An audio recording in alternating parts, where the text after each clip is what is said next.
A inteligência artificial já existe, quer a gente queira ou não. Inteligência artificial. Machine Learning, robôs. É interessante, mas é assustador. Some of the biggest names in science and technology warn about the dangers of using artificial intelligence to make weapons. I think the development of full artificial intelligence could spell the end of the human race. This is really like the scariest problem to me. That's where you need the regulators to come in and say, hey guys, you all need to pause and make sure this is safe. A inteligência artificial tem potencial para solucionar os problemas mais complexos da atualidade e do futuro. A inteligência artificial vai impactar tudo. Nada vai ficar fora disso. É um renascimento. É uma era de ouro. Estamos prestes a deixar as pessoas fazerem mais do que poderiam sozinhas. Para que queremos a inteligência artificial? Para resolver problemas, ter mais prosperidade, mais saúde? O propósito tem que ser esse.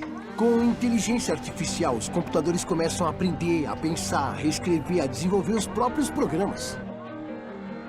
Isso pode nos dar a habilidade de ouvir melhor, de ver melhor, nos dar capacidades que nunca tivemos antes. Unindo as habilidades de um médico a um sistema de inteligência artificial, é possível criar novos medicamentos que pesquisadores nem sequer seriam capazes de considerar. A expectativa de vida poderia aumentar incrivelmente. Parece coisa do Star Trek, mas acreditem, vai acontecer. A questão é se vamos ser espertos o suficiente para fazer escolhas que representem o que queremos como sociedade. Cientistas criam inteligência artificial hoje para traçar os caminhos de um novo amanhã. Como essa tecnologia mudará nossas vidas agora e no futuro, cabe a nós. Chegamos a um ponto no qual usamos bem a inteligência artificial. Podemos nos desenvolver como nunca antes e trazer à tona o melhor de nós. Este é Por Trás da Inteligência Artificial, apresentado por IBM. Muita gente acha que a inteligência é uma coisa misteriosa, que só pode existir em organismos biológicos como nos humanos. A inteligência artificial tem feito parte da nossa vida sem que a gente consiga perceber. É possível evocar um comportamento inteligente em máquinas? Coisas como a capacidade de aprender ou então de raciocinar? Não há uma definição que diga isso é inteligência artificial. Na verdade, há uma série de práticas e técnicas que as pessoas juntam para definir a tecnologia. Acho que podemos definir simplesmente como a habilidade de conquistar objetivos complexos. Então a inteligência artificial trata-se de uma inteligência não biológica. A inteligência artificial tem muitas definições, mas resumidamente, quando uma máquina desenvolve a habilidade de ver, ouvir, entender e aprender sobre o mundo como nós, é considerada artificialmente inteligente. Imaginei que perceberia que sou robô pelos fios saindo do meu corpo. A compreensão da linguagem é um dos maiores desafios na criação de máquinas inteligentes. Oi, Gibu. Oi, Cíntia. Do computador de Star Trek... The next hatchway on your right. Thank you. You're welcome, Commander Riker. A Samantha, de Ela. As máquinas da ficção científica se comunicam facilmente conosco. What do I call you? Do you have a name? Yes. Samantha. Really? Where'd you get that name from? I gave it to myself, actually. Mas fazer com que máquinas entendam a linguagem humana é uma das tarefas mais difíceis para a inteligência artificial na atualidade. Línguas têm nuances complicadas, o que gera dificuldades para computadores que seguem regras fixas. A linguagem também pode ser mal interpretada, como na famosa frase de Groucho Marx. One morning I shot an elephant in my pajamas. How he got in my pajamas, I don't know. Conseguir entender o que está sendo dito é extremamente difícil para um computador. O que tentamos fazer no processo natural de aprendizagem da língua é se perguntar o que significa quando usamos essas palavras numa frase, como as sentenças estão relacionadas entre si. Essa palavra é próxima da outra e por quê? O que pra gente é uma coisa muito fácil, pros computadores é algo difícil. And now, here is the host of Jeopardy, Alex Trebek. A little over 3 years ago, the folks at IBM came to us with a proposal that they considered to be the next grand challenge in computing. And that was designing a computer system that could understand the complexities of natural language well enough to compete against Jeopardy's best players. Um dos primeiros grandes avanços no processamento da linguagem natural aconteceu no desenvolvimento da inteligência artificial Watson para participar do programa Jeopardy! Watson não chegou pronto para vencer o jogo. Yell barracuda, everybody says, huh? What? You yell shark? You've got a panic on our hands, is said in this film. Watson. What is the 4th of July? No. Max. What is Jaws? Thank you. 4th of July. A equipe levou anos para desenvolver, refinar e treinar o sistema, incluindo meses de treinos em uma simulação do jogo. Founded in 1789, this Washington, D.C. school was the USA's first Catholic college. Sorry, I'm stumped. Oh. Para tornar Watson um competidor, a equipe reforçou o sistema com algoritmos de matemática avançada e tecnologias de inteligência artificial como machine learning. Em fevereiro de 2011, Watson finalmente fez sua estreia na TV para mostrar ao mundo o que tinha aprendido. Even a broken one of these on your wall is right twice a day. Watson tenta entender a pergunta rompendo a frase em uma análise morfológica. Depois, faz uma varredura em bilhões de livros, artigos e documentos que cobrem uma grande variedade dos assuntos apresentados no jogo, para chegar a milhares de respostas possíveis. Watson então coleta, analisa e compara evidências de todo o material para reduzir as possibilidades. Milhares de algoritmos diferentes trabalham juntos para analisar a probabilidade de cada resposta possível. Watson classifica as possibilidades restantes de acordo com a probabilidade. Tudo isso acontece quase que instantaneamente. Watson. What is clock? Clock is correct. What is Christchurch? Yep. Who is Leo Tolstoy? Yes. Who is Henry VIII? Yes. What is narcolepsy? You are right again. And with that, you move to $36,681. A big lead. Em um momento histórico, Watson conseguiu derrotar dois dos melhores jogadores de Jeopardy do mundo. Who is Stoker? I, for one, welcome our new computer overlord. A equipe sabia bem que essa tecnologia poderia fazer muito mais que ganhar jogos de TV. A apresentação de Watson foi apenas o começo. A tecnologia poderia solucionar alguns dos problemas mais difíceis do mundo, auxiliando indústrias inundadas de dados. Se isso foi possível, o que mais viria por aí?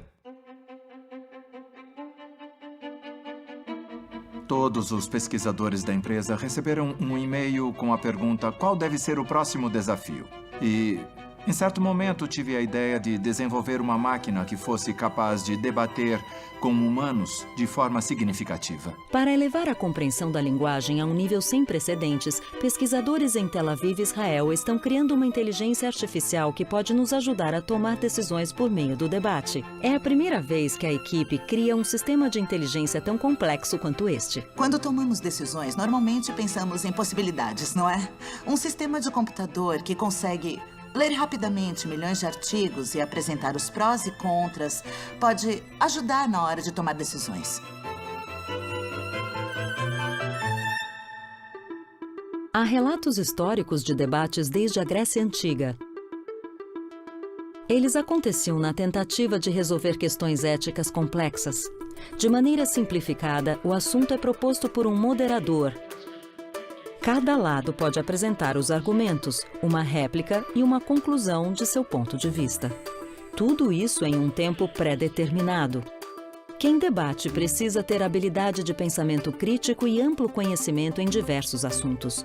Em um bom debate, os oponentes também devem usar o humor para criar argumentos persuasivos. I will not make age an issue of this campaign. I am not going to exploit, for political purposes, my opponent's youth and inexperience.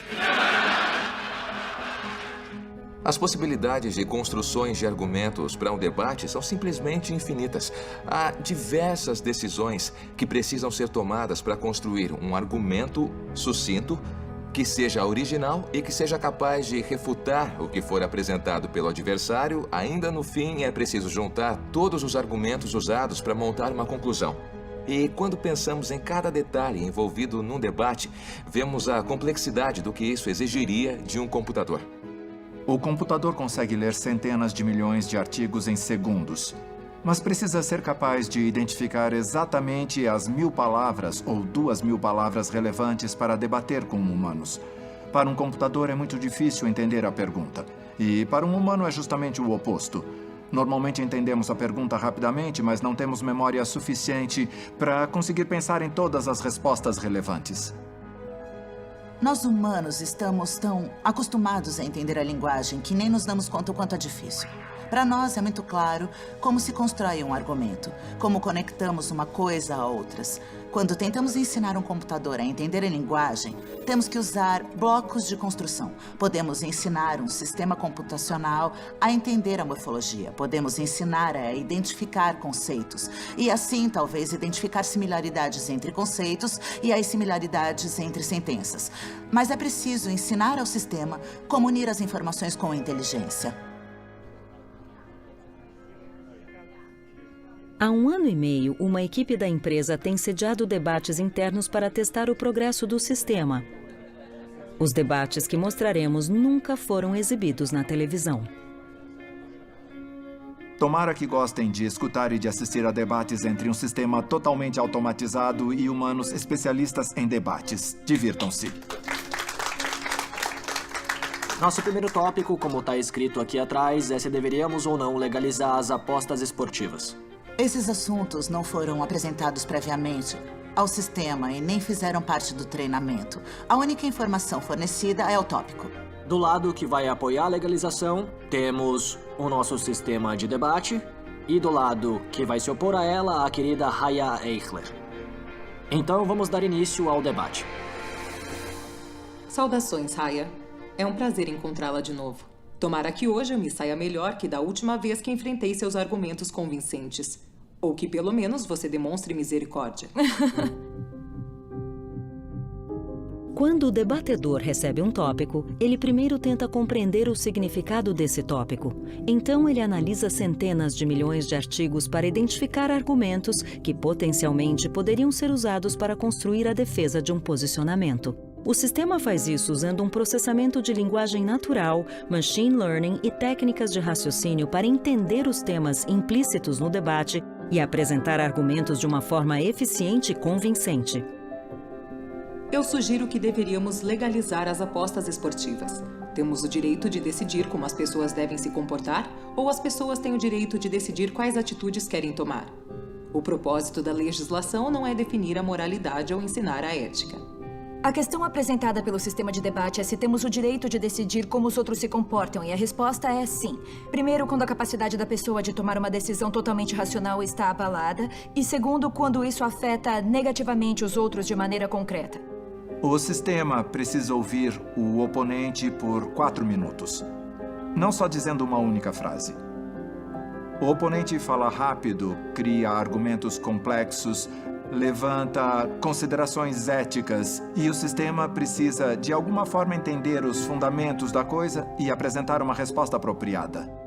Após apresentar seu argumento inicial, o sistema ouve a réplica do adversário e então constrói uma tréplica com base no que ouviu. Raya sugeriu que temos uma obrigação de proteger nossos cidadãos. Gostaria de apresentar uma visão distinta. Acredito que usamos a desculpa de proteger cidadãos para justificar a limitação da liberdade das escolhas de cada um. O envolvimento quando outra pessoa está tomando uma decisão que afeta única e exclusivamente a ela, infringe os direitos básicos do cidadão. O problema é que no caso das apostas, o único momento em que a pessoa faz uma escolha racional é quando realiza a primeira aposta. Depois ela continua fazendo apostas, mas não de uma maneira racional, e sim por causa do vício. É nesse ponto que o governo tem que se envolver e mostrar o quanto isso é perigoso. Acho que todos concordamos que as apostas esportivas têm efeitos negativos que normalmente envolvem a exploração de fraquezas. Mas a melhor forma de ajudar não é dizendo às pessoas o que não fazer, e sim mudando o ambiente e as condições dessas pessoas. Por isso, continuo firme em meu posicionamento de legalizar as apostas esportivas. Após o debate, os membros da plateia votam para determinar quem venceu. O sistema de debate conseguiu aumentar seu apoio em 10% e Raya conseguiu aumentar seu apoio em 12%. Foi quase empate.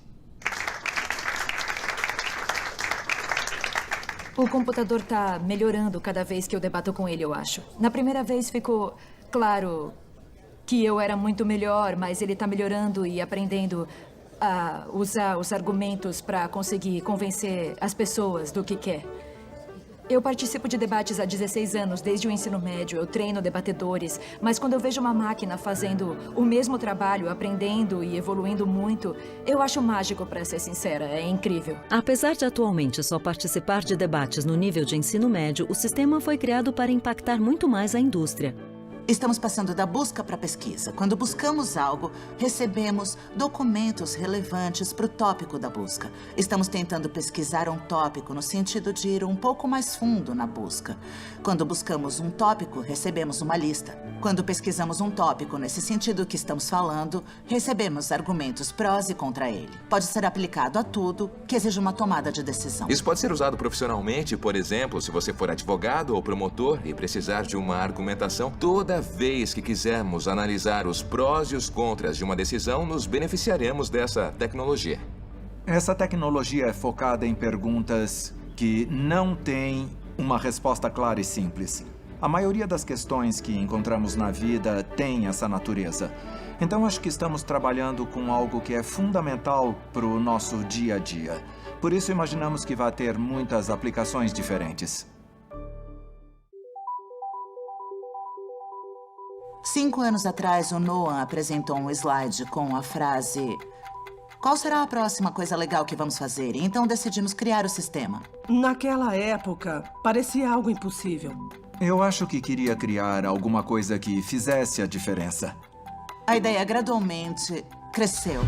Essa é uma experiência que foge dos padrões. O computador é capaz de discutir questões morais e éticas, de discutir assuntos muito controversos. Então, sem mais delongas, eu apresento o sistema de debates. Aproveitem. Saudações, Raya. É um prazer encontrá-la de novo. Tomara que hoje eu me saia melhor que da última vez que enfrentei seus argumentos convincentes. Eu sugiro que deveríamos legalizar as apostas esportivas. O propósito da legislação não é definir a moralidade ou ensinar a ética. Acho que a tecnologia tem tudo para continuar melhorando a vida. Um sistema capaz de criar argumentos convincentes poderia mudar a forma como nossa sociedade toma decisões. Mas e quanto às decisões tomadas em milésimos de segundos quando há vidas em risco? O que acontece quando a inteligência artificial assume o volante?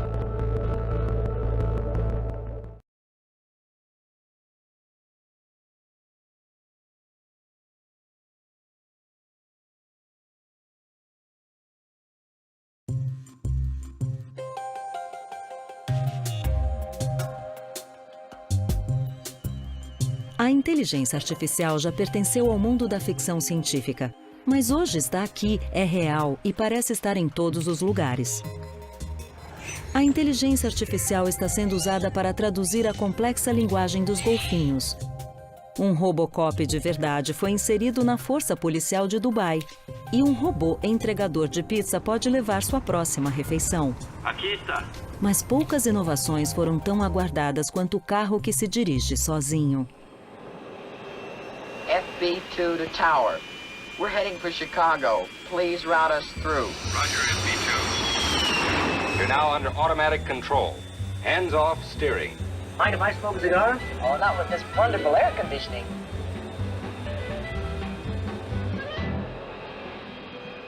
Carros que dirigem sozinhos têm feito parte do nosso imaginário coletivo há décadas. Do Pontiac de A Super Máquina ao Audi autônomo de Eu Robô. What do you think you're doing? I'm driving. By hand? Mas será que estamos próximos de tornar isso realidade? Uma das aplicações da inteligência artificial que todos conhecem bem é o carro que dirige sozinho. Quando acontecer, isso terá um grande impacto. Mas as pessoas precisam entender que ainda não é possível, apesar dos vídeos do Google testando veículos na estrada ou das histórias sobre o modelo autônomo da Tesla. O primeiro carro autônomo surgiu em 1987. Então, eles já existem há bastante tempo, mas ainda falta muita coisa para que eles possam ir para estradas comuns. Como chegamos nesse ponto é uma questão bem complexa. Acho que a primeira pergunta a se fazer é como esses carros autônomos vão operar em um mundo caótico no qual as pessoas dirigem. Isso ainda não aconteceu porque dirigir é difícil. Dirigir em condições perfeitas, nas quais nada estranho está acontecendo, é fácil de fazer. Mas lidar com condições complicadas, quando está escuro, quando está chovendo, é difícil para humanos e vai além das capacidades dos atuais sistemas de inteligência artificial. 35 mil pessoas morrem por ano em acidentes de carro nos Estados Unidos. O mais importante, na minha opinião, é tirar pessoas idiotas como eu do controle de algumas centenas de quilos de metal se movimentando em alta velocidade. A inteligência artificial funciona bem quando não tem problema se ela falhar. Os robôs limpadores vivem cometendo erros. Eles limpam a mesma área 3 vezes seguidas. Essa falha momentânea não importa a longo prazo nesse caso, mas vai importar se seu carro bater no mesmo muro 3 vezes. Não pode acontecer. Tem que funcionar perfeitamente quando se trata de algo grande com você dentro. Carros autônomos ficavam inicialmente em circuitos de teste. Mas nos últimos anos, empresas como Waymo, Tesla e Cruise levaram seus carros para as estradas. Esses programas de pilotagem percorreram milhões de quilômetros para melhorarem sua performance, mas diversos acidentes fatais recentes aumentaram as preocupações sobre a confiabilidade da tecnologia. Uber today put the brakes on all road testing of its self-driving cars after a deadly accident. Carros autônomos são tecnicamente possíveis, mas isso ainda levará um tempo. O jeito é continuarmos dirigindo, mesmo com todos os acidentes que acontecem. A segurança é o aspecto mais importante dessa tecnologia, sem dúvida. Os elementos mais importantes com os quais o consumidor se importa são instintivos. O carro vai ver as coisas que eu vejo? O carro vai agir do jeito que eu agiria com base nas coisas que estiver vendo? São perguntas simples, para as quais precisamos ter respostas claras antes de aceitarmos a tecnologia. A inteligência artificial usada num carro autônomo tem que ser capaz de enxergar. É o que chamamos de percepção. Tem que coletar todas as imagens e entender o que são os objetos, como é a pista e assim por diante. Ela também precisa entender como os objetos estão se movendo e criar predições. Depois, o carro precisa se perguntar, com base nisso e no lugar de destino, aonde eu vou? Isso é planejamento. Outro desafio dos carros autônomos seria conseguir entender o contexto social no qual estamos inseridos. Quando vemos crianças jogando futebol perto de uma rua, entendemos que a bola pode acabar indo para a rua. Mas o robô só vê pessoas chutando um objeto circular. Com o tempo, os sistemas vão aprendendo, e essa é uma das maiores vantagens da inteligência artificial, o aprendizado. Um dia ele vai entender que a bola pode ir para a rua, mas terá que ter várias situações, terá que reagir a elas, e então os humanos poderão ajudar dizendo, isso está certo, isso está errado. E ele vai aprender com o tempo, assim como alguém que acabou de tirar carta e que vai aprendendo com o tempo. Com a capacidade de aprender por meio da experiência e mais de 80 bilhões de dólares investidos em tecnologia, carros autônomos podem ganhar as ruas em pouco mais de uma década. Pesquisadores estimam que 1 em cada 4 carros será autônomo em 2030. Caronas compartilhadas poderão reduzir o número de carros nas ruas, permitindo a transformação de nossos espaços urbanos. Vamos poder readaptar as ruas para poder acomodar todos os tipos de transporte, bicicletas, pedestres, menos carros. Há aproximadamente 700 milhões de vagas de estacionamento nos Estados Unidos, mais de 15 mil quilômetros quadrados, a área do estado de Connecticut. 14% das cidades são estacionamentos. Nós temos que retomar esses espaços e transformá-los em parques, em áreas residenciais. Pensando no meu filho pequeno, ele não sonha em ter um carro. O que ele quer é andar num carro autônomo. Eu tenho esperança de que, daqui 9 anos, quando ele já tiver idade para tirar a habilitação, isso seja uma alternativa. O futuro da segurança e da confiabilidade em carros autônomos depende da capacidade de aprendizado dos sistemas. Mas como isso funciona? A resposta é Machine Learning, algo que está por trás de muitos dos avanços atuais na inteligência artificial, presente tanto no jogo Space Invaders quanto na exploração espacial.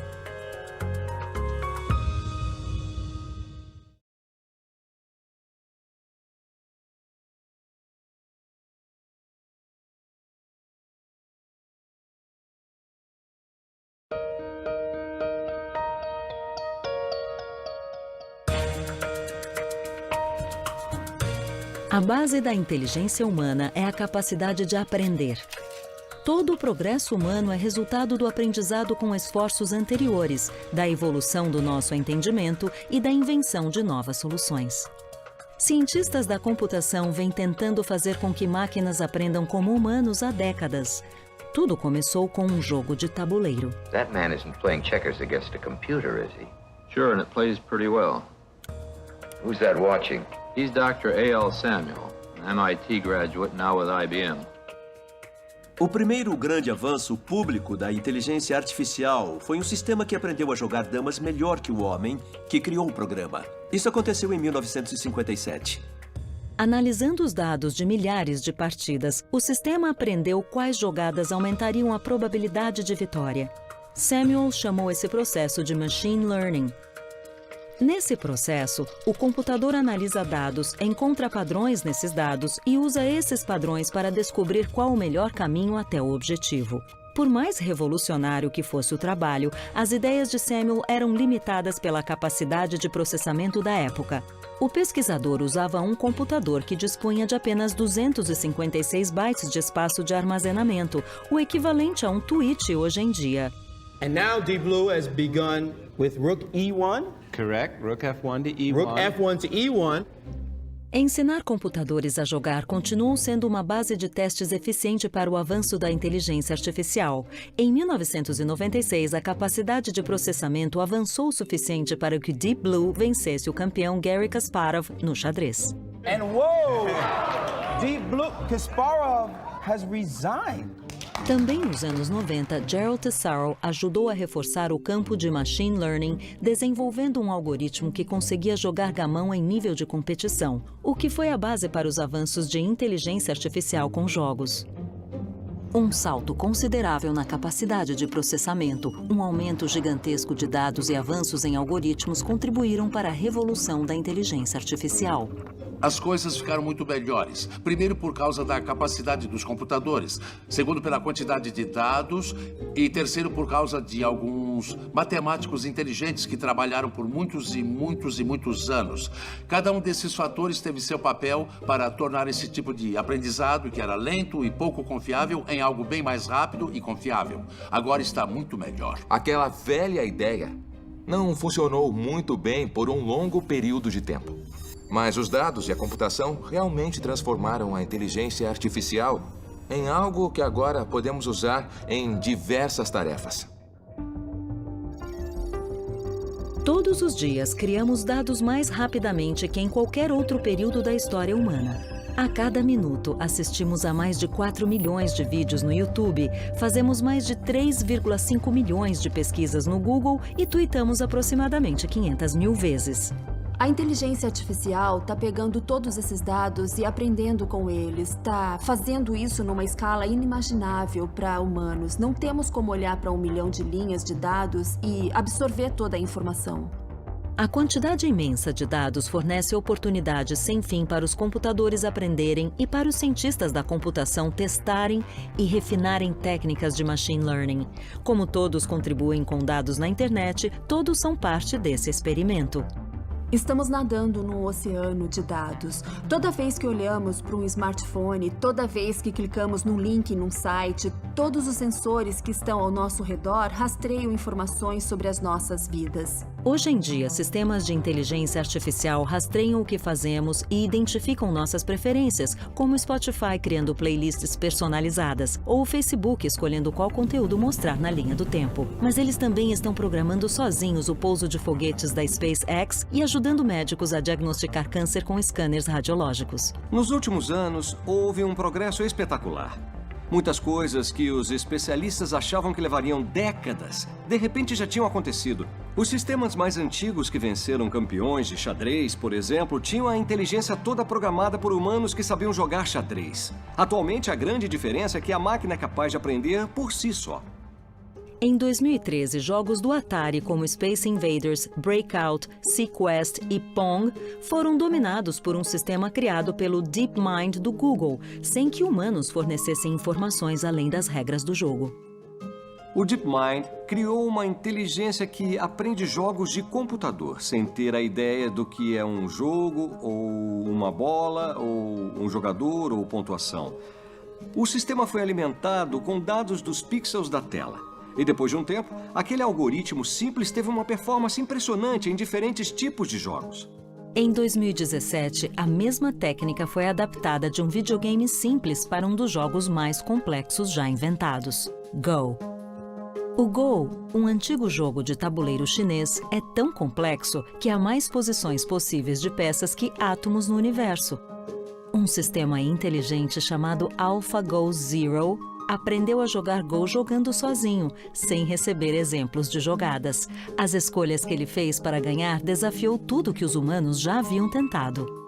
Apesar de normalmente as máquinas aprenderem por meio de uma grande base de dados, este programa aprendeu sozinho por meio do método humano de tentativa e erro, e nesse processo foi criando sua própria base de dados.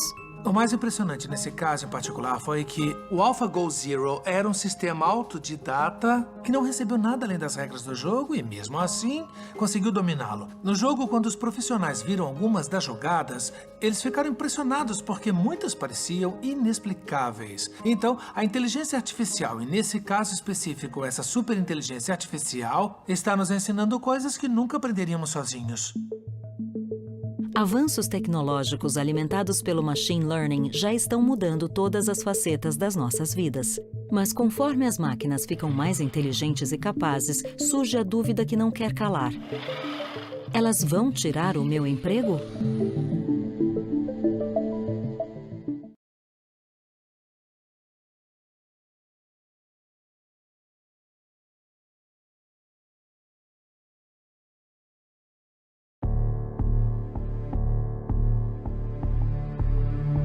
Robots may be coming for your job. Machines could eventually replace people in the workforce. Will the huge advances in robotics and artificial intelligence strip away more and more jobs?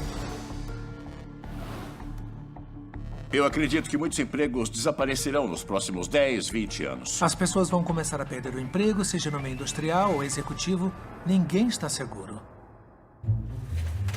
Historicamente, máquinas substituem trabalhos humanos desde a primeira revolução industrial, mas essa transição também criou nossas primeiras fábricas e gerou novos empregos que antes não existiam. Esse ciclo de perda e criação de empregos se repetiu ao longo das décadas.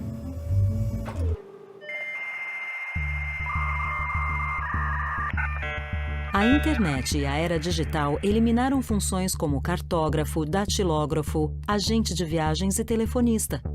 Ela também redefiniu a indústria da música e do entretenimento, impulsionou a economia global, as compras online e empregos que não existiam 20 anos atrás, como youtuber, gestor de mídias sociais e desenvolvedor de aplicativos. Nós vimos, geração após geração, a mudança nessa área. Nos adaptamos, descobrimos coisas novas e seguimos em frente. Estamos vendo o surgimento de uma nova revolução, na qual os avanços da inteligência artificial influenciarão tudo em nossas vidas. Haverá milhões de empregos que nem temos como imaginar agora. Eles vão surgir por causa da tecnologia. O que está acontecendo hoje não são as máquinas substituindo humanos, mas sim humanos que trabalham com inteligência artificial substituindo humanos que não a utilizam. É fundamental pensar em como se pode trabalhar melhor usando essa tecnologia. Em Boston, Massachusetts, a Rethink Robotics criou robôs artificialmente inteligentes que dividem o espaço da fábrica com humanos. Aqui contamos com a inteligência artificial nos bastidores. Ela sabe que precisa pegar de um jeito específico, ela sabe como posicionar o braço e também sabe algumas regras, como, por exemplo, se eu tirar isso, o robô vai detectar que precisa pegar alguma coisa, então ele tenta de novo até pegar. Medimos a força de cada uma das 7 articulações. E isso nos ajuda a identificar, por exemplo, quanta força estamos aplicando ou quando a máquina carrega algo, quanto isso realmente pesa. Temos uma câmera aqui em cima, então a cabeça pode olhar ao redor para entender quando as coisas estão mudando e agir de formas diferentes. Essa máquina aprende com demonstração, não programação, o que permite que quase qualquer um a treine para as tarefas. A Sawyer é ótima para fábricas muito pequenas, que têm menos de 10 funcionários. Se optasse por um robô tradicional, seria preciso contratar uma equipe de programadores. Uma coisa que dá para fazer para otimizar o tempo de trabalho é pré-orientar a garra para que ela possa... Tivemos a ideia de, em vez de programar um robô, treinar um robô, que é o que faríamos com uma pessoa. A gente mostra a tarefa, demonstra as coisas que elas têm que fazer e elas juntam as informações para descobrir como fazer. Percebemos nas pequenas fábricas que algumas pessoas com pouca base técnica aprenderam a usá-lo e se tornaram chefes de robótica. Aprenderam a treinar o robô. Sawyer está mudando o modo como pessoas trabalham com robôs em fábricas de todo o mundo. Mesmo uma pequena empresa de carimbos em Richmond, Virgínia, está modernizando a produção após 40 anos no mercado.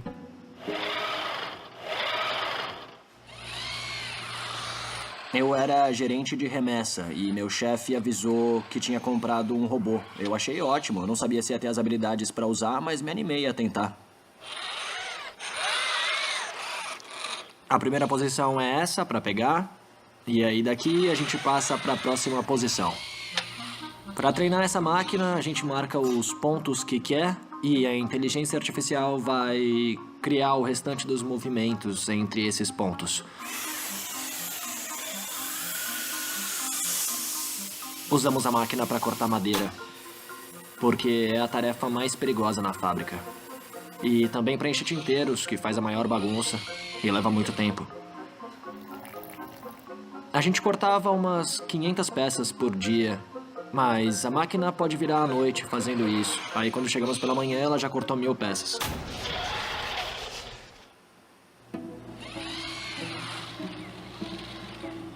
Eu trabalho aqui há 30 anos. Para mim, isso mudou tudo. Se recebíamos um pedido grande, umas 100 unidades, tínhamos que cortar 100 peças, fazer os buracos e colocar os cabos. Agora, a Sawyer faz tudo isso. Me irrita pensar que a máquina faz tudo? Não, fica à vontade. Eu comecei como representante de serviço ao cliente, depois fui transferido aqui para dentro, virei gerente de remessa. E agora, depois da chegada da Sawyer, eu virei o técnico de robótica. Quando eu venho pro trabalho, eu sei que eu vou treinar um robô para fazer algo novo que provavelmente ninguém ainda fez. É muito mais legal. Robôs podem fazer coisas chatas e repetitivas que deixam as pessoas entediadas. Com isso, elas podem trabalhar em outras coisas e se tornar muito mais eficientes. Enquanto Sawyer imita a capacidade humana de aprender pela demonstração, outros robôs imitam a agilidade humana.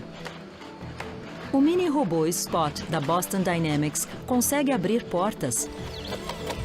O robô Atlas consegue correr, saltar e praticar parkour.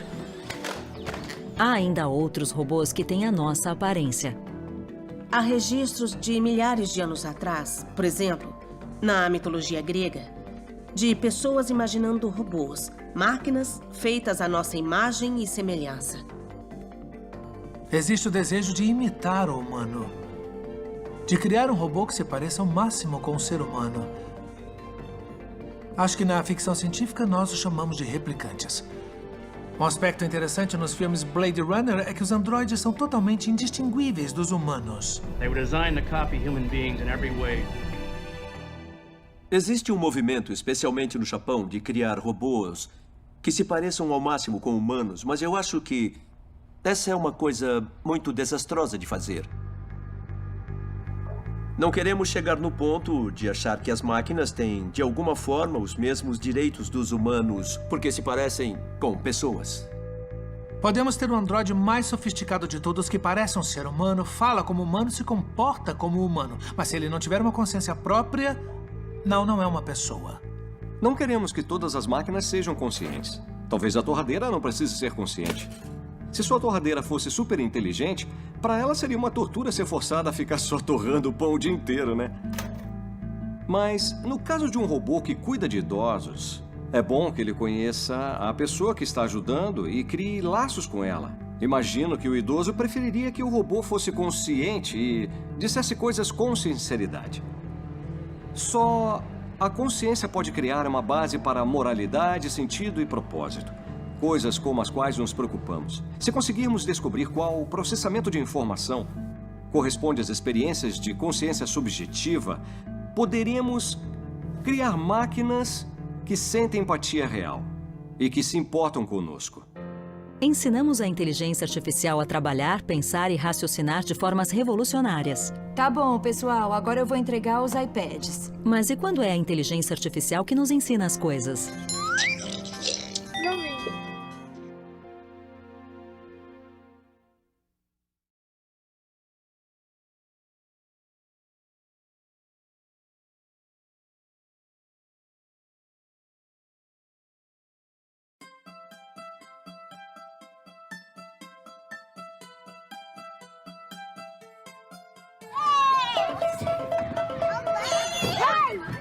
Todos aprendem de maneiras diferentes e qualquer ferramenta que pode ser usada para personalizar as coisas e ajudar na instrução, principalmente com crianças de idade pré-escolar, ajudará a criar a base do aprendizado da vida toda.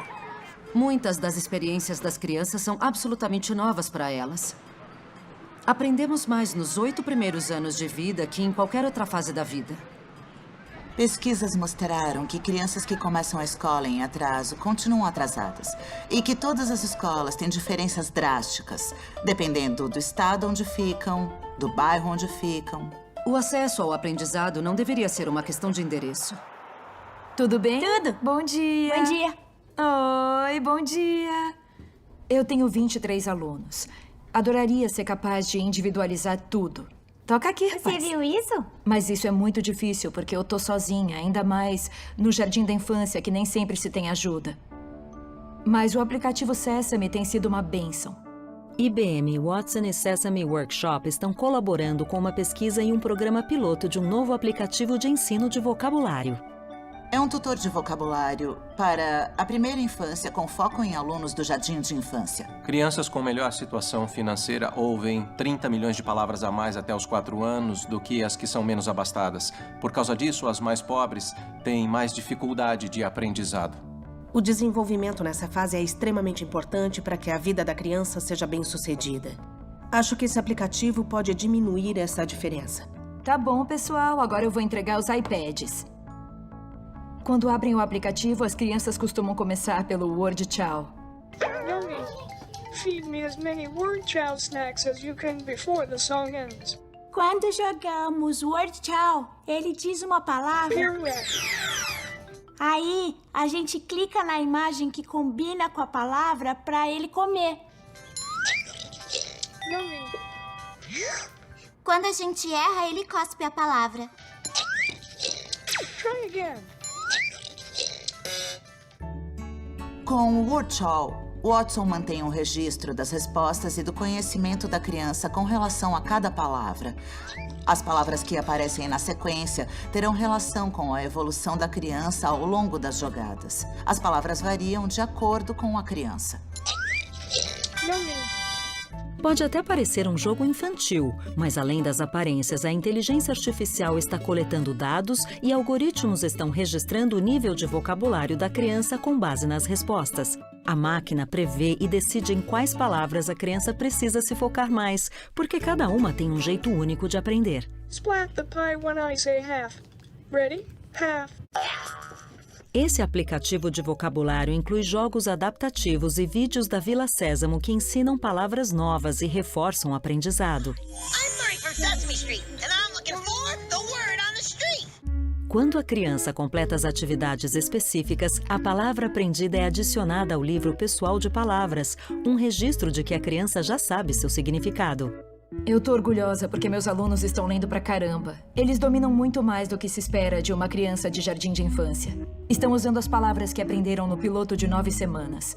Octógono, escultura, medida, campeão. Camuflagem, conflito, idêntico, octógono, atleta. Aumentar. Isso, deixa tudo maior. Aí dá pra gente ver melhor. Tecido significa que as árvores perdem as folhas uma vez por ano. Uma pirueta é dar uma volta girando sobre o mesmo eixo. Vemos crianças pegarem as informações que aprenderam por meio das interações com o aplicativo de vocabulário e usarem em circunstâncias do mundo real espontaneamente. A inteligência artificial tá aqui, quer a gente queira ou não.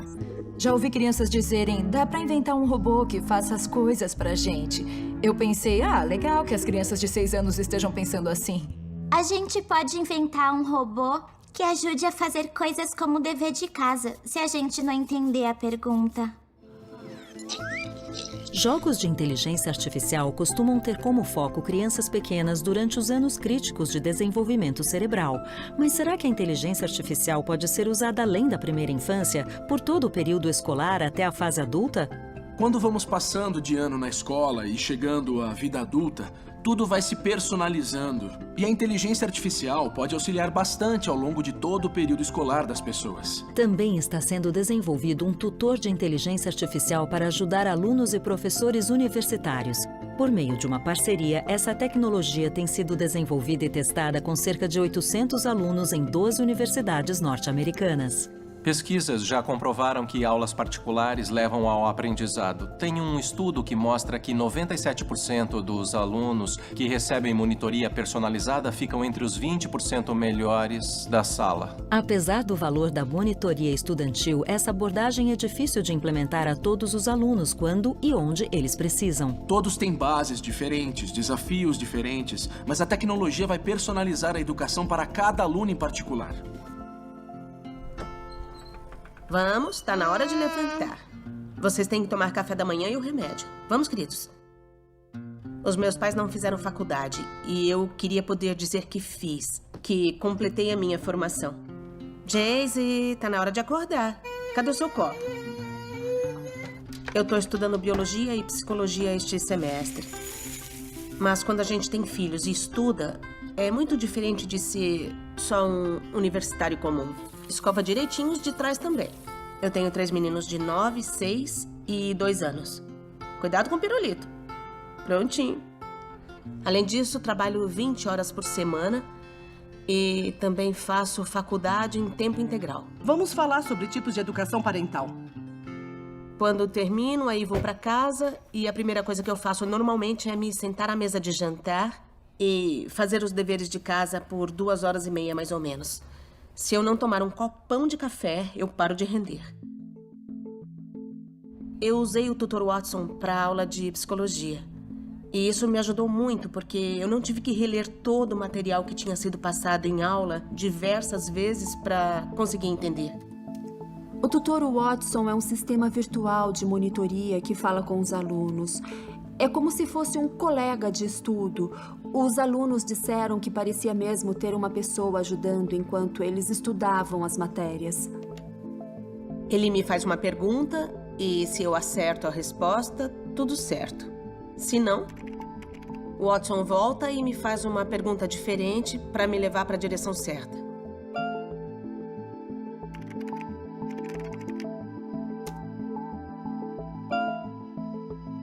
Se eu não souber a resposta, ele vem e me dá uma dica.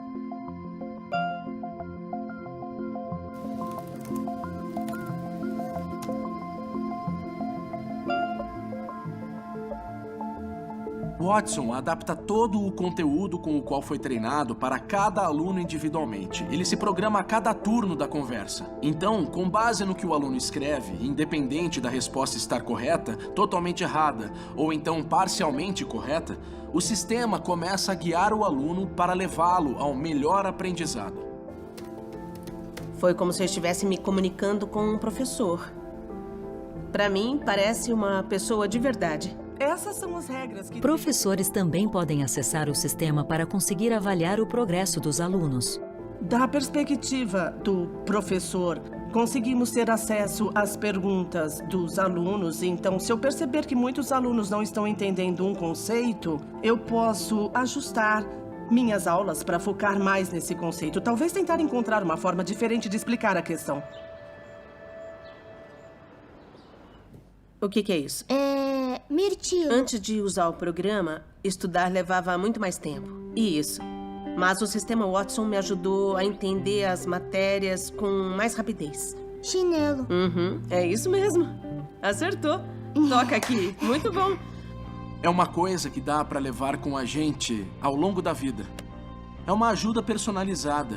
E, no futuro, o tutor Watson poderia entender e ter empatia pelo aluno a ponto de ser capaz de perceber uma frustração e se adaptar ao estilo da conversa. Nós estamos no processo, nas primeiras fases de desenvolvimento dessa ferramenta de aprendizagem. O tutor Watson é um sistema de monitoria inteligente que pode interagir com os alunos, como se fosse um ser humano em uma aula de monitoria particular. Fazia todo sentido criar essa parceria para desenvolver um sistema de auxílio aos alunos. Antes de usar o programa, estudar levava muito mais tempo. Mas com a ajuda do Watson, eu tenho mais tempo livre. O sistema Watson pode ter conversas personalizadas com cada um dos alunos, como um monitor particular, e informar ao professor qual aluno precisa de informações adicionais. Parece que ele é um professor. O Watson me mantém atenta, faz perguntas, mas se eu não dou a resposta correta, ele explica de novo de jeitos diferentes. Ele me ajudou a entender onde os alunos tinham mais dificuldade, o que me fez apresentar informações de um jeito melhor. A inteligência artificial muda tudo. Pode adaptar a educação de forma personalizada para os alunos, para que eles aprendam no próprio ritmo. A inteligência artificial está mudando o aprendizado e ampliando nossas mentes. Mas e nossos corpos? Ela poderia aumentar nossos sentidos e ajudar cegos a ver?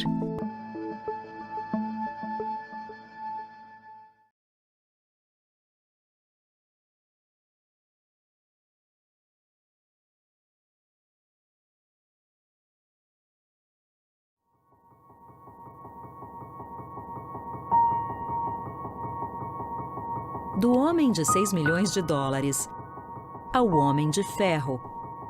Sempre nos fascinamos com a ideia de nos fundir com as máquinas. Conforme a inteligência artificial avança, os limites que separam nosso corpo da tecnologia estão desaparecendo a cada dia. Com esse tipo de tecnologia, podemos passar a ter novas habilidades que nunca tivemos, com as quais a evolução não teria a menor chance de nos presentear. Nosso instinto é pensar que queremos ser mais inteligentes, ter mais memória. Mas e quanto à habilidade de ver melhor, de ouvir melhor, de experimentar o mundo ao nosso redor de uma forma diferente? O Mario Kart tem um modo que faz todas as curvas. A gente só precisa acelerar e o videogame cuida do resto. Pelo menos assim eu posso jogar com eles. Ainda tô em quinto? Sétimo. Sétimo? Eu sempre fico em primeiro nesse jogo. Porque eu e o Franklin, a gente ainda tá aprendendo, né? A gente tá aprendendo. Eu nasci com uma doença na retina chamada retinite pigmentosa. Isso significa que algumas células do olho vão morrendo com o tempo. No começo, a gente perde a visão periférica. Aí, isso piora até ficar a cegueira noturna, o que significa que no escuro a gente não vê nada. Se continuar fechando, a gente vê em túnel. Aí, começa a perder a percepção de luz e depois disso, não sobra nada. Fui considerado cego aos 18 anos. Não queria me revoltar pelo fato de não enxergar mais nada. Então preferi me adaptar rapidamente. A corrida foi uma forma de fazer isso depressa. Quando comecei a correr, ia até um campo de futebol que tinha atrás da minha casa. Pensava, é um campo, com certeza não vai ter ninguém correndo por perto. Eu posso aproveitar esse espaço para correr. Depois fui conhecendo as estradas da região. Funcionou bem, depois que eu tropecei em algumas coisas, como postes de luz, e memorizei todos os obstáculos. Aí, depois de alguns anos, comecei a treinar para correr maratonas. A corrida logo se tornou mais que apenas um hobby para Simon. Ele começou a competir em maratonas pelo mundo. Mas corredores cegos normalmente correm acompanhados de guias e Simon queria ser independente. Comecei a pensar em como poderia dar um jeito de participar das provas sem precisar da ajuda de um guia. Foi assim que conheci a WearWorks. Aqui é como se fosse a garagem do Vale do Silício, mas não estamos no Vale do Silício, estamos em Nova Jersey. Isso aqui acabou se transformando nisso. E funciona ainda. Na época, o Keith já tinha criado uma coisa como esta. Eu desenvolvi esse traje no qual podemos baixar um programa de Kung Fu. Com isso, quando a gente dá o soco, você consegue saber qual foi a velocidade com base em dados de aceleração captados por esse traje. Foi nosso primeiro contato com Haptics. Haptics é a ciência de aplicação do toque às nossas interações com tecnologia. É o que acontece quando você sente o celular vibrar, em vez de ouvi-lo tocar. A Wearworks desenvolveu uma série de braceletes que guiam usuários por meio de vibrações. Depois que a gente criou esse design simples de bracelete para pessoas cegas, o Simon procurou a gente. Já tá funcionando. Tá sim. Perfeito. Imaginei que seria só uma bugiganga, mas quando testei, eu achei legal. Parecia uma ideia que funcionaria, então entrei em contato e propus que trabalhássemos juntos. Acho que a gente tá dando volta. Na época, a gente disse que ele poderia dar a volta no quarteirão. Não sei se é por aqui que eu deveria ir. Mas o Simon decidiu nos desafiar para ver se conseguíamos fazer ele correr uma maratona. Simon e a equipe de Wearworks passaram meses desenvolvendo a Wayband, um bracelete com inteligência artificial para guiá-lo pela maratona de Nova York. O que é mais difícil que guiar deficientes visuais na cidade? Guiá-los pela maratona de Nova York. A audácia do que estamos tentando fazer pode auxiliar toda a comunidade de deficientes visuais. 6 semanas antes do grande evento, a equipe se encontra no Central Park para testar o protótipo. 3, 2, vai! O bracelete funciona criando um corredor virtual, um pouco mais amplo que o corpo humano. A rota é traçada com coordenadas do GPS e Machine Learning. A vibração dos braceletes é o que garante que a gente se mantenha nesse corredor. Vai um pouquinho para a direita. Ele vibrou para me mandar para a direita mesmo. Ah, ótimo. Eu sei que estou seguindo pelo corredor quando o bracelete não vibra.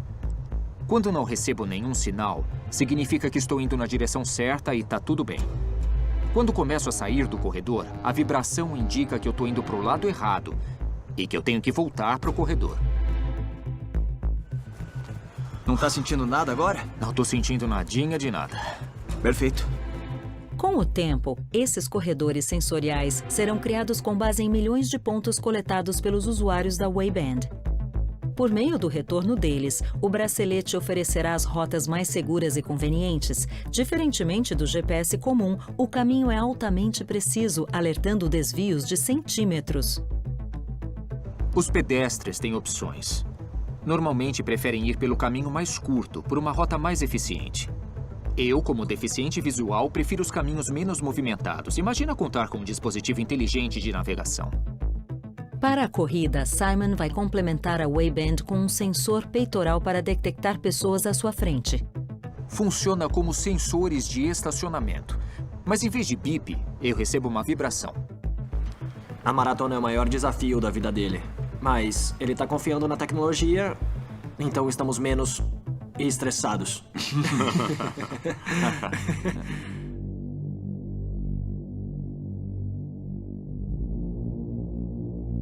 Atenção, corredores do primeiro pelotão. Vamos iniciar a corrida do pelotão em menos de 5 minutos. Essa é a primeira vez que tenho a oportunidade de competir sozinho numa maratona. É uma coisa que eu já quero fazer há muito tempo. Se esse dispositivo funcionar perfeitamente hoje, vai fazer uma diferença enorme no meu dia a dia, na movimentação pela cidade, pela casa e, claro, nas outras maratonas.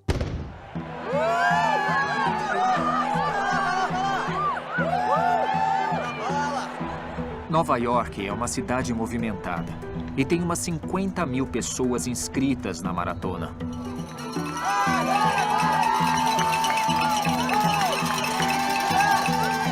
Tem algumas curvas, uma multidão dando apoio e fazendo barulho por todo o percurso. Então é complicado para um corredor cego.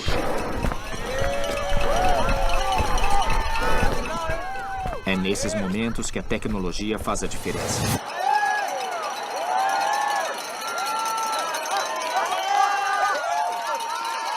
Apesar dos testes animadores antes da prova, Simon conseguiu correr sem a ajuda dos guias por cerca de 21 dos 42 quilômetros. Aproximadamente no meio da prova, as coisas começaram a falhar. O Os edifícios e pontes de metal atrapalharam o GPS e os celulares de dezenas de milhares de corredores e espectadores interferiram no sinal da Wayband. Simon ainda enfrentou outro problema: o clima. Quando a chuva começou a cair, os sensores ultrassônicos pararam de funcionar. Nesse ponto, Simon teve que contar com os amigos para alcançar a linha de chegada.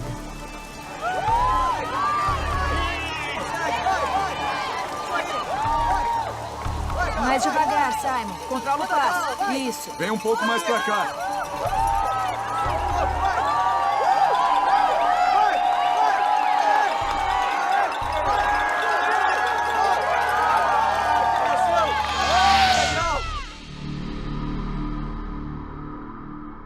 Não foi perfeito, mas para mim, terminar a maratona já é uma conquista imensa.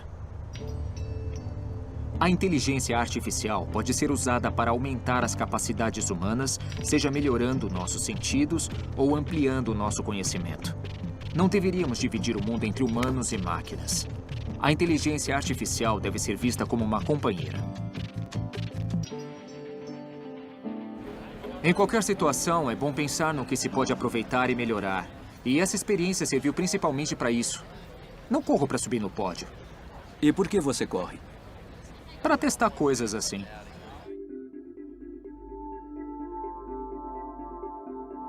A minha maior motivação nessa maratona foi a ideia de tornar a tecnologia de locomoção mais acessível.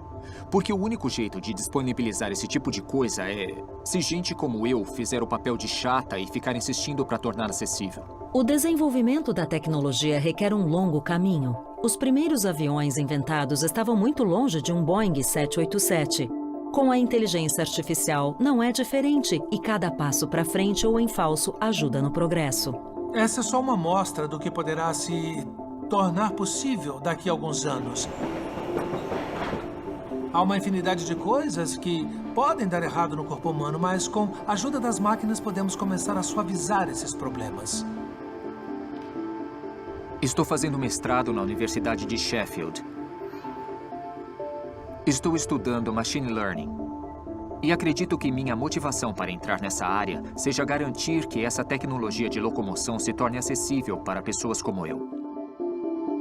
No futuro, o que hoje entendemos como indivíduo vai se transformar em outra coisa. Deixaremos de ser só seres de carne e osso para virar meio cibernéticos. Talvez seja possível integrar partes biológicas com sintéticas e encontrar formas de nos reinventarmos. A tecnologia vai melhorar nossos corpos e mentes de formas nunca antes imaginadas. Ao mesmo tempo, vai nos ver, nos ouvir e nos analisar de maneira a desafiar nossas ideias de privacidade.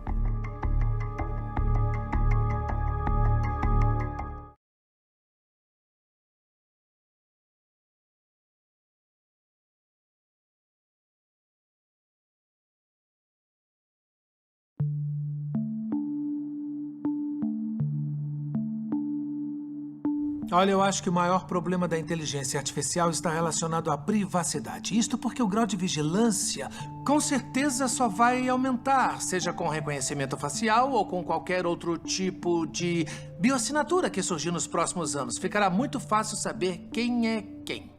Mas mais que isso, será possível saber o que as pessoas estão dizendo, quais as motivações de cada um. Na busca pela criação de computadores que interpretassem o mundo como nós, demos a eles câmeras no lugar dos olhos, microfones no dos ouvidos e a inteligência artificial para processar as informações. Mas qual é o limite da percepção das máquinas? Com visão computadorizada, a inteligência artificial pode navegar por espaços tridimensionais, permitir que carros autônomos vejam o que há ao redor e entender expressões faciais de crianças. É bom ver você outra vez. Ela também pode analisar rostos para identificar indivíduos por meio do reconhecimento facial. O sistema registra o rosto, guarda características distintivas como tamanho e posição de olhos, nariz, bochechas e mandíbula, e então busca imagens com características compatíveis. É isso que o Facebook faz quando pergunta se você gostaria de se marcar em uma foto. Ou quando o iPhone X é desbloqueado com o scanner facial do dono.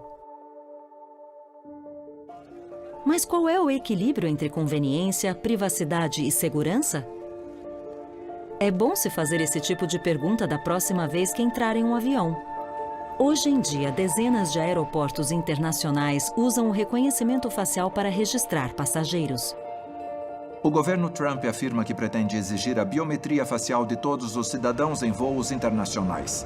Os passageiros tiram fotos digitais em quiosques que depois serão comparadas às imagens do passaporte. Aparentemente, essa tecnologia eliminará os cartões de embarque e acelerará o processo. Quem defende a privacidade diz que o governo está indo longe demais. A primeira pergunta a se fazer é se hoje temos privacidade. Qualquer um pode tirar uma foto sua sem que você saiba. Hoje, se alguém quiser de fato invadir nossa privacidade, essa pessoa consegue. A questão é se concordamos com o governo financiando o fim da privacidade ou com empresas financiando o fim da privacidade. Esse é o problema. Num esforço para deter criminosos e ataques terroristas, países de todo o mundo usam tecnologia de reconhecimento facial em locais muito movimentados, como eventos esportivos, shows e estações de trem. A China, de longe, é o país mais bem-sucedido na captura de suspeitos por meio dos sistemas de reconhecimento facial. De acordo com a polícia, essa tecnologia levou à prisão de 375 suspeitos, incluindo 39 fugitivos apenas na cidade de Guiyang. It's hailed as progress, but also poses ethical questions, particularly in a country with 170 million surveillance cameras. A China está atualmente criando o mais poderoso sistema de reconhecimento facial do mundo. O objetivo é conseguir identificar qualquer cidadão chinês pela imagem do rosto em questão de segundos. O governo chinês também está usando o reconhecimento facial para encorajar bom comportamento. 4 cidades da China estão usando o reconhecimento facial para humilhar pedestres imprudentes. As pessoas são filmadas, reconhecidas pelo sistema e suas informações pessoais, inclusive o endereço residencial, são exibidas nas telas da região. Isso faz parte do programa de fiscalização do governo, que conecta câmeras de segurança públicas e privadas para criar uma gigantesca plataforma de vigilância a nível nacional. O que conhecemos como privacidade vai se tornar coisa do passado e vamos ter que superar essa ideia muito em breve. Eu me lembro do 1984, do Orwell, no qual o grande irmão está sempre vigiando as pessoas num sistema de governo que usa essa tecnologia contra a vontade dos cidadãos. O mais irônico é que estamos levando essa tecnologia para dentro de casa voluntariamente. Eu acredito que é só virar uma chavezinha e o Google Home e o Amazon Echo podem passar a registrar tudo que você e sua família dizem. Outros usos da análise facial podem desafiar nossas ideias sobre o que um computador deveria saber sobre nós. Researchers have developed a form of AI that can identify individuals who are gay or straight. This is insane. Em 2017, um grupo de pesquisadores da Universidade de Stanford afirmou ter desenvolvido um algoritmo que podia distinguir gays de heterossexuais com base em características e expressões faciais. O algoritmo analisava imagens de um site popular de encontros e era capaz de determinar a sexualidade de homens com uma precisão de 81% e de mulheres com uma precisão de 74%. Quanta informação nossos rostos revelam sobre nós e como essa informação pode ser usada? Por exemplo, a inteligência artificial poderia determinar se alguém é criminoso só pelo rosto, sem outras informações? Uma empresa diz que sim. Podemos analisar milhares de fotos em poucos segundos de qualquer fonte, como câmeras de segurança. Neste caso, todos esses homens foram destacados como ladrões. Dá para ver que a precisão é de 90%. O Faceception, criado em Tel Aviv, Israel, prevê traços de personalidade com base em imagens faciais, sem bases de dados, apenas pelo rosto. Vivemos olhando para as pessoas e julgando se são simpáticas ou não, sexy ou não sexy. Já as máquinas não ligam para a raça das pessoas, gênero e posição política, por exemplo. A nossa ideia é ensinar as máquinas a entender humanos como uma informação única e simples, a imagem do rosto. Faceception lê o rosto e determina a probabilidade de a pessoa ser um tipo específico de criminoso. As autoridades, então, interrogam os suspeitos destacados. Isso já está sendo usado pelo Sistema de Defesa israelense e pelo Departamento de Segurança dos Estados Unidos. Diferentemente do sistema que liga os rostos a uma base de dados, o Faceception não é ligado a nenhuma base de dados. Ele não busca ligar o rosto a uma ficha criminal, apenas analisa o rosto e determina se o visual é suspeito com base em acertos anteriores. É antiga a ideia de que os criminosos têm um tipo facial. O perigo disso é que, obviamente, não temos controle sobre nossa estrutura óssea ou nossa estrutura facial. Então, é só mais um jeito de estereotipar. It's highly controversial. What this makes people think of is this famous sci-fi movie, Minority Report, where people can predict who's going to commit a crime, and therefore people are arrested before they have committed a crime. I'm placing you under arrest for the future murder of Sarah Marks. No, I didn't do anything. Para que queremos a inteligência artificial? Deveria ser para ampliar habilidades, resolver problemas, ter mais prosperidade, mais saúde. O propósito tem que ser esse. A tecnologia é moralmente neutra. O fogo pode ser usado para esquentar nossas casas no inverno e provocar incêndios. Então, para mim, a pergunta é: o que podemos fazer para que a inteligência artificial ajude a humanidade a crescer em vez de afundar? A primeira parte é transformar os computadores problemáticos de hoje em sistemas de inteligência dignos de confiança. Porque se nem isso for possível, então toda essa tecnologia incrível pode acrescentar problemas ou ser hackeada e se virar contra nós. Toda nova tecnologia traz consigo riscos e promessas. Uma das maiores promessas da inteligência artificial é o desenvolvimento de novas formas de tratamento e de erradicação de doenças, o que nos daria a chance de uma vida mais longa e saudável.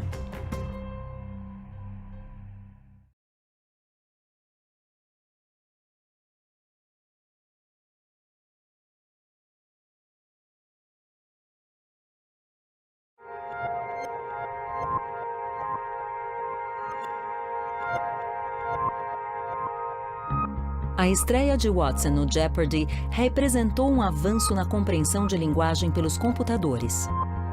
Essa tecnologia capaz de ganhar uma competição foi reaplicada de diferentes formas em diversas áreas da indústria, inclusive na área da saúde. Watson for Drug Discovery processa quantidades imensas de artigos médicos com outros dados para auxiliar na busca por avanços, como a descoberta de novos medicamentos para tratar as doenças mais complexas. Esse é meu livro preferido. Na verdade, de longe. Foi meu primeiro contato com coisas como o cyberespaço, cyberpunk, a singularidade da inteligência artificial. Sempre fui muito fã de ficção científica. Acho que posso até me arriscar a dizer que trabalho nessa área hoje porque sempre fui fascinado por tecnologia e por como ela afeta a sociedade. Isso é parte de quem eu sou. Começa assim: o céu sobre o porto era da cor de uma televisão ligada em um canal com chuviscos. Eu me lembro de ler e ficar chocado. Uau! Chuviscos com canal 1 em ligada à televisão, uma de cor da era Porto O sobre céu O. Isso faz parte do meu tratamento. Apoie as mãos às coxas e diga os meses do ano de trás para frente. É dezembro, novembro, outubro, setembro. A cada 3 meses, a Connie faz exames para ver como o Parkinson está progredindo. Coloque as 2 mãos para frente e vire as mãos desse jeito. Muitos são diagnosticados por volta dos 70 anos. Eu fui com 50 e poucos. Isso foi bom. E o outro lado?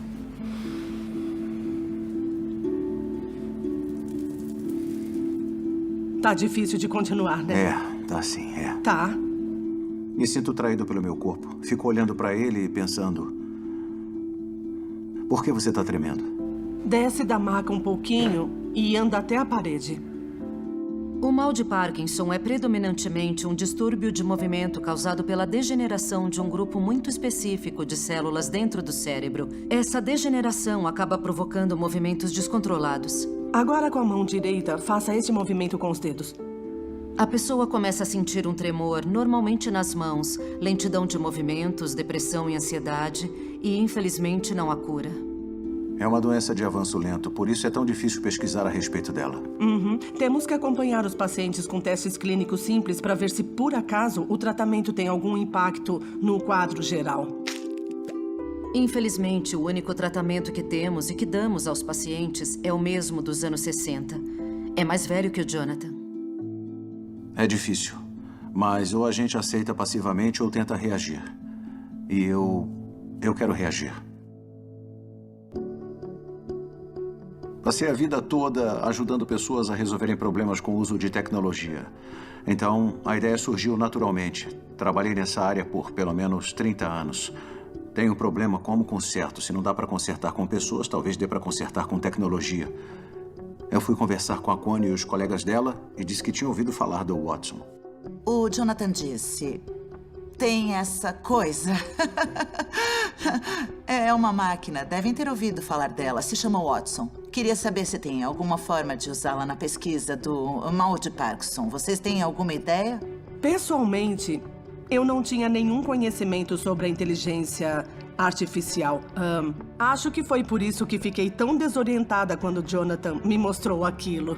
Eu vi ali a possibilidade de acelerar a pesquisa. A capacidade de fazer conexões e ler uma grande quantidade de materiais em alta velocidade.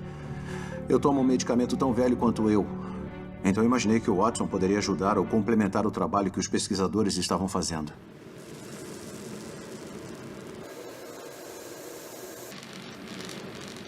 Nós queríamos identificar drogas que já estavam no mercado para certas doenças e que também poderiam ser usadas no tratamento do mal de Parkinson. O complicado desse tipo de coisa é que é humanamente impossível ler todos os artigos sobre todas essas drogas. E nisso, a inteligência artificial pode ajudar. O Watson consegue achar as conexões que nós não vemos.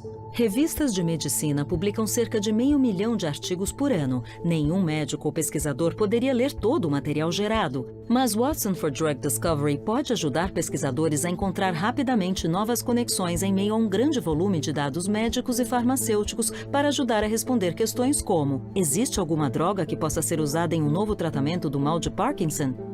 Após analisar 28 milhões de relatórios médicos em menos de 15 minutos, Watson encontrou 3.848 medicamentos que podem ser úteis no tratamento da doença. Nesse caso, ele gerou uma lista grande. Agora, nós temos que começar a decidir como vamos priorizar as drogas da lista. Muitas das drogas que apareceram na lista já vinham de certa classe de medicamento da qual tínhamos interesse para o tratamento de Parkinson, mas também apareceram outras drogas ali que nunca teríamos imaginado. E essa é a parte legal. Pegar novas ideias. Ideias nas quais as pessoas ainda não pensaram e testar. Olhamos para algumas e dissemos como não pensamos nisso para tratar o mal de Parkinson. Essa é a parte mais interessante do projeto, porque estávamos fazendo uma coisa completamente nova naquele momento que nunca seríamos capazes sem o Watson para apontar a direção certa. O Watson for Drug Discovery faz coisas que humanos não são capazes de fazer e não faz outras coisas que os humanos fazem. Quando surgiram as novas drogas para a gente testar, eu me encontrei com Jonathan e contei para ele o que estávamos fazendo e o quanto era animador. Ele adorou. Está empolgado com isso porque vê implicações mais sérias. Ajudaria a todo mundo que tem a doença, não só ele.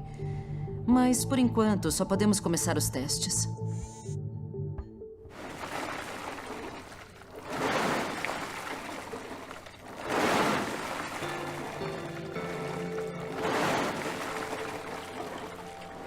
Na atual conjuntura, não acho que a cura do mal de Parkinson será descoberta durante a minha vida.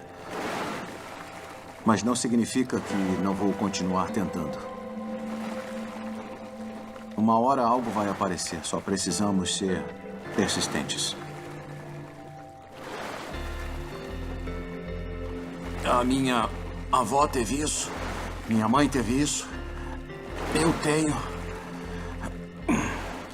Eu quero que pare aqui.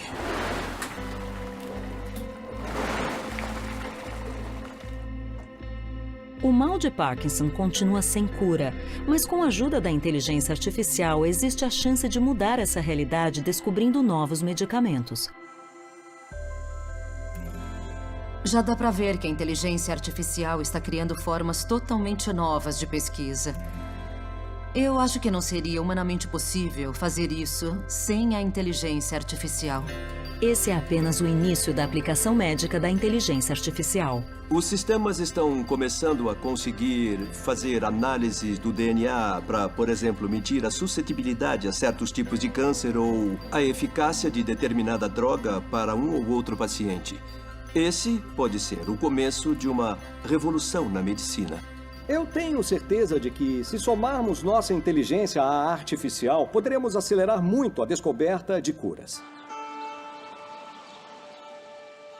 Toca o nariz com o indicador e repete o movimento. Meu nome é Connie Maras, sou neurologista do Hospital Toronto Western e especialista em distúrbios de movimento, o que significa que a maioria dos meus pacientes tem mal de Parkinson. Eu fui fazer um exame e descobri que, infelizmente, tinha mal de Parkinson.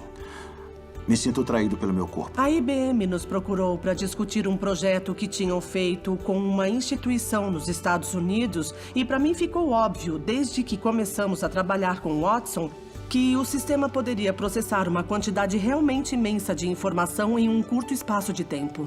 Ou a gente aceita passivamente ou tenta reagir. E eu quero reagir.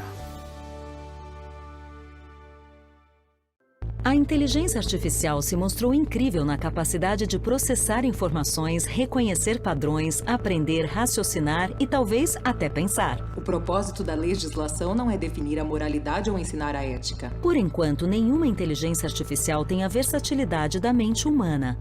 Será que elas chegarão a um nível de inteligência capaz de desafiar a nossa e atingirão um estágio chamado inteligência artificial genérica? O que isso significaria para o mundo?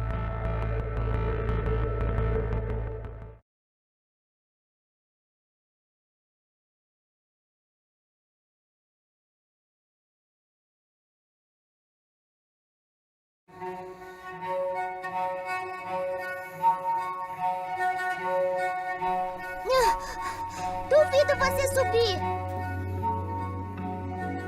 Os humanos têm uma inteligência genérica. Podemos fazer muitas coisas em muitos contextos diferentes. Nenhum computador de hoje é remotamente capaz de algo parecido. Eles são extremamente limitados em termos de ação. Ou jogam xadrez, ou jogam Go. Deep Blue has responded instantly with Bishop F1 to D3. Mas esse é o grande objetivo, criar o que nós chamamos de inteligência artificial genérica. Isso seria uma coisa profunda, porque lidaríamos com uma única entidade, uma mente, por assim dizer, que poderia de fato se tornar super adaptável. A inteligência artificial genérica é o que muita gente chama de singularidade. Quando as máquinas se tornam espertas como os humanos ou ainda mais. Muita gente teme a ideia da singularidade porque a inteligência vai ficar tão avançada que vai nos superar e sair do nosso controle. Oi, muito prazer. A singularidade é um evento após o qual não se pode prever mais nada. É um nome que marca uma explosão de inteligência num período em que as máquinas, além de serem um pouco mais espertas que nós, serão bem mais capazes. O que é uma explosão de inteligência? Na física, uma explosão é qualquer fenômeno no qual algo duplica de tamanho repetidamente, sempre sem parar. Então, algo pequeno se torna muito grande. Quando é a energia que é liberada e duplicada, chamamos de explosão de uma bomba. Quando é a população que aumenta desse jeito, é uma explosão populacional. Se acontecer o mesmo com a inteligência artificial, será uma explosão de inteligência. This is a data cell from the data cell drive. Se cada interação com um computador conseguir criar algo que é, de certa forma, melhor que o anterior, ele vai crescendo, crescendo e crescendo. Se esse computador é melhor que nós em tudo, incluindo na programação, rapidamente descobrirá formas de tornar o próprio software muito melhor. E aí continuará repetindo isso. O que pode deixá-lo não só um pouco melhor que nós, mas com certeza muito melhor que nós. Eu sempre achei que a superinteligência artificial não seria criada por um humano ou uma equipe de humanos. Não me surpreenderia se logo tivéssemos máquinas ensinando outras máquinas a fazerem suas funções de uma maneira que não seríamos capazes. O ponto de virada na história humana seria a criação de uma inteligência artificial a nível humano. Seria comparável à chegada de uma civilização alienígena superior à Terra. Mas as máquinas não são alienígenas. São coisas que nós criamos. E temos que garantir que não se tornem uma espécie alienígena com objetivos próprios e diferentes dos nossos. No filme Ex Machina, vemos robôs que foram claramente criados de tal forma que os desenvolvedores não tinham controle sobre os objetivos. Everybody said stop. Os filmes de Hollywood criam as preocupações erradas. Não deveríamos nos preocupar com a malícia, mas com a competência. E objetivos diferentes. Então, se quero construir uma usina hidrelétrica para produzir energia e tem um formigueiro no caminho, problema das formigas. Não significa que sou um cara ruim que matou formigas porque quis. Só significa que meus objetivos não estavam alinhados com os da formiga. Não devemos nunca pôr os humanos na situação dessas formigas. Quando lidamos com algo mais inteligente que os humanos, não dá para imaginar tudo que esse ser inteligente pode fazer, nem se vamos gostar. No filme Wall-E, todo mundo fica sentado em umas poltronas flutuantes, bebendo em copos gigantescos. Também não é o futuro que a gente quer. Eu imagino que as máquinas vão ser usadas para outras coisas e não ficar servindo tudo assim de bandeja pra gente. Não precisamos necessariamente temer a presença de seres mais inteligentes porque já vivemos isso quando crianças. Nossos pais eram mais inteligentes que nós, mas deu tudo certo porque os objetivos deles estavam alinhados com os nossos. Se a gente chegar mesmo, como sociedade, a criar máquinas mais inteligentes, temos que garantir que elas entendam nossos objetivos e os adotem sem gerar conflito. Aqui está o seu. O ser humano vive buscando aprimorar essas tecnologias. Coloca as mãos pra frente. Fazemos isso para nos entender, fazemos isso porque acreditamos que criaremos uma sociedade melhor e acho que fazemos porque acreditamos que nos tornaremos as pessoas que quisemos ser. O que me anima na inteligência artificial é a oportunidade de um futuro melhor.